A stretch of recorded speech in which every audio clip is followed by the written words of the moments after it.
골드가 지금 역사적인 급락을 터뜨렸습니다. 그런데 시장은 생각보다 조용하죠. 마치 이 움직임의 의미를 모르게 하려는 것처럼요. 이건 돈의 방향이 바뀌는 신호일 수 있습니다. 안전자산에서 빠져나온 자금이 다음 먹잇감을 찾기 시작한 것이죠. 그리고 그 다음의 목표가 지금 비트코인일 가능성이 가장 높습니다. 오늘 영상에서는 골드 급락이 의미하는 진짜 신호를 전부 공개하겠습니다.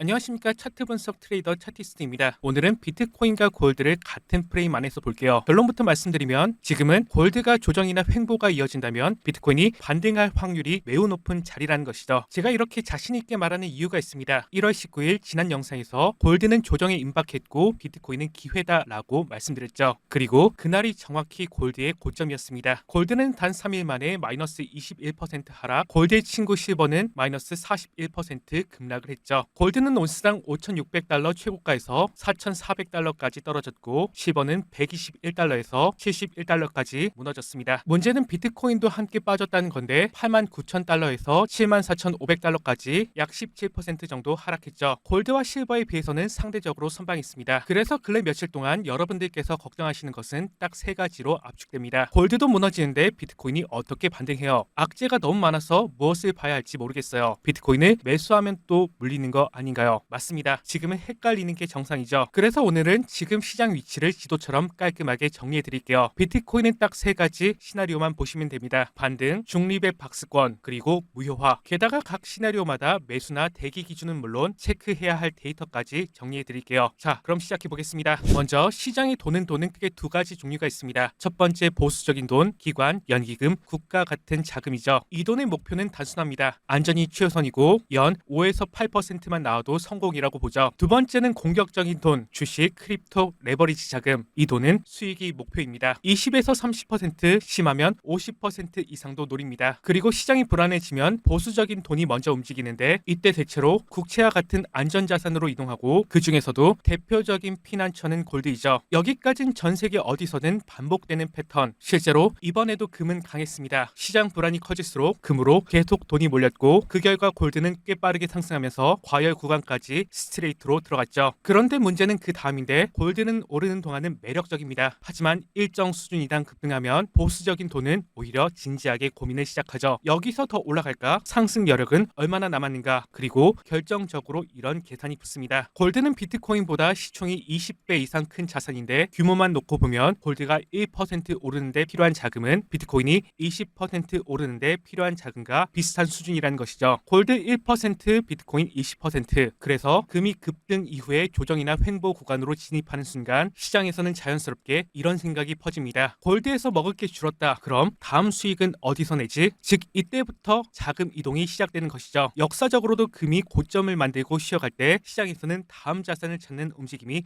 자주 나왔습니다. 특히 2020년 8월을 보면 금이 강하게 상승한 뒤 고점권에서 조정으로 들어갔고 그 후 비트코인은 추세를 만들면서 본격적인 상승장의 분위기를 만들어냈습니다. 특히 지금처럼 골드가 급등한 이후에 조정이 진행된 상황이라면 시장의 시선은 비트코인으로 향할 가능성이 충분히 높다는 것이죠. 자, 이제 차트로 들어가 볼게요. 먼저 골드부터 보면 골드는 월봉 RSI가 여전히 과열권에 있습니다. RSI는 매수세를 의미하며 70 이상은 과열, 80 이상이면 극단적인 과열로 보죠. 현재 골드는 조정을 받았음에도 불구하고 RSI는 90대에서 머물고 있습니다. 이것이 무슨 의미냐? 가격이 조금 내려왔다고 해서 열기가 식었다고는 보기 어렵다는 것이죠. 이 정도로 과열이 이어질 때는 보통 두 가지 중 하나로 갑니다. 첫 번째, 추가 상승이 나오지만 그만큼 나중에 조정도 더 커지는 경우. 두 번째, 가격은 횡보하면서 시간으로 과열을 시키는 경우. 어느 쪽이든 중요한 건 골드는 지금 여기서 더 오를까를 고민하는 자리라는 것이죠. 이미 많이 올랐거든요. 자, 그럼 이제 비트코인을 볼게요. 비트코인은 정반대이죠. RSI를 보면 비트코인은 과매도 구간에 들어와 있습니다. 공포에 휘둘릴 때 나오는 전형적인 신호이죠. 그리고 과거 흐름을 보면 비트코인이 이런 과매도 구간에 들어오면 추세가 수직 상승으로 바뀌진 않더라도 의미 있는 반등이 나오는 경우가 꽤 많았습니다. 이게 바로 불장이 바로 온다라는 말은 아닙니다. 하지만 중요한 건 지금은 급락보다 반등이 나올 확률이 더 높은 자리라는 것이죠. 자, 이제 두 차트를 겹쳐놓고 볼게요. 골드는 과열, 비트코인은 냉각. 그렇습니다. 지금 시장은 골드에 돈이 과도하게 몰렸고 비트코인에는 돈이 과도하게 빠져나갔습니다. 그런데 투자자들의 감정은 어떨까요? 골드는 여전히 안전하다, 비트코인은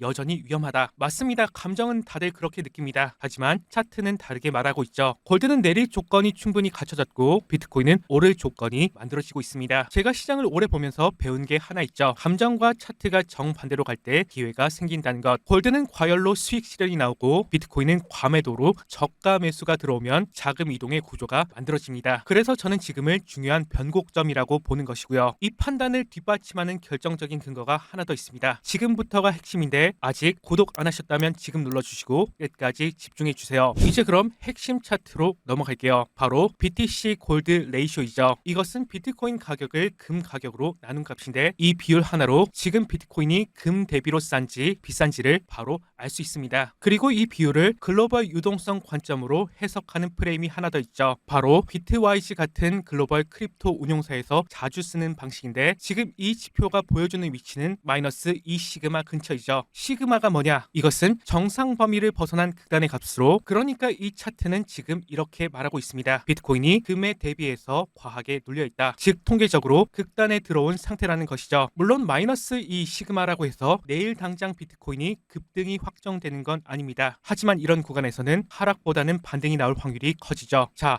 여기에 글로벌 유동성을 연결해 볼게요. 시장에서는 글로벌 M2를 가장 많이 봅니다. M2는 전 세계 주요국의 통화 공급량, 즉 지구상에 풀린 돈이 얼마인가를 나타내는 지표이죠. 최근 글로벌 M2인 돈은 증가하는 방향입니다. 여기까지 내용을 정리해 보면 첫 번째, 돈은 다시 풀리는 방향이다. 그런데 비트코인은 그 유동성을 아직 가격으로 받지 못했다. 세 번째, 그 눌림이 금 대비로는 마이너스 2 시그마, 즉 극단의 값이다. 그래서 저는 지금 이 구간을 매우 중요한 변곡점이라고 보는 것이고요. 다음으로 요즘 암호화폐 시장이 이렇게 흔들리니까 많은 분들이 걱정하시는 또 다른 부분이 있죠. 비트코인이 이렇게 빠지면 채굴자들이 손절치면 가격은 더 빠진 것 아니야? 맞습니다. 이게 진짜 무서운 시나리오이죠. 비트코인 가격이 빠진다. 그러면 채굴자들의 수익이 줄어든다. 수익이 줄면 채굴자는 더 이상 버티지 못하고 보유 물량을 시장에 던진다. 그 물량이 시장에 나오면 가격은 더 빠진다. 이런 식으로 연쇄 하락이 시작될까봐 사람들은 공포를 느끼는 것이고요. 그런데 여기서 제가 드리고 싶은 메시지는 채굴자 악재는 비트코인을 끝내는 뉴스가 아니라 오히려 바닥을 만들 때 반드시 거치는 과정일 수 있다는 것이죠. 이 공급 정리 과정이 바닥과 겹치는 경우가 많았죠. 시장에서는 이걸 마이너 캐피출레이션, 채굴자 항복이라고 부르는데 채굴자들이 끝까지 버티다가 무너지고 장비를 끄고 물량을 던지는 과정이죠. 단기적으로는 악재가 맞습니다. 하지만 중기적으로는 공급이 정리되는 것이죠. 채굴자들이 던질 물량이 사라지면 비트코인은 반등 조건을 갖춥니다. 즉 매도 압력이 끝나는 순간 방향이 바뀐다는 것이죠. 과거에도 똑같았죠. 2022년 11월 FTX 붕괴 이후 시장은 공포에 잠겨 있었고 채굴자들도 힘들어하던 시기가 있었죠. 그런데 결과적으로 그 구간은 바닥이었습니다. 2021년 5월 중국의 채굴 규제, 채굴자들이 대규모로 나가 떨어졌죠. 하지만 공급이 정리되자 시장은 살아났고 상승은 시작됐습니다. 두 개의 패턴은 명확하죠. 채굴자 물량이 정리되면 그게 반등의 조건이라는 것이죠. 비트코인은 악재가 최고조일 때 그 악재가 끝나는 순간 방향을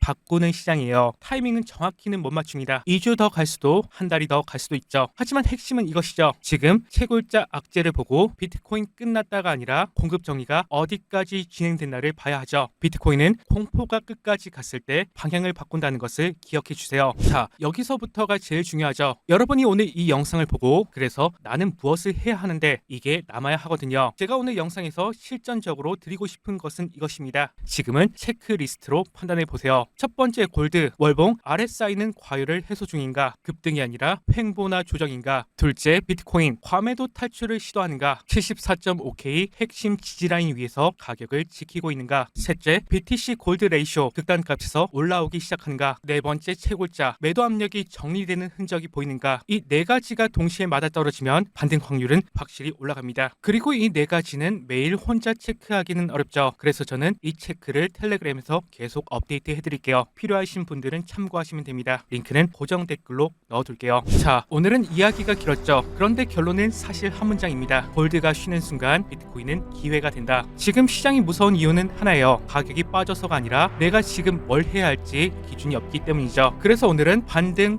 중립, 무효화 시나리오를 기준이 될 만큼 딱 정리해드렸습니다. 여러분이 이 기준만 들고 움직이면 적어도 시장이 휘둘리지는 않습니다. 시장은 늘 똑같습니다. 공포가 끝단에 도달하면 공포가 끝나는 순간 방향이 바뀐다는 것이죠. 그리고 저는 지금이 변곡점 후보 구간이라고 보고 있습니다. 다음 영상에서는 비트코인 진짜 상승으로 바뀌는 조건, 추세 전환을 확인할 수 있는 구체적인 가격 레벨과 거래량 기준까지 딱 잡아서 말씀드릴게요. 구독 눌러주시면 놓치지 않으실 겁니다. 그럼 다음 영상에서 뵙겠습니다. 차티스트였습니다.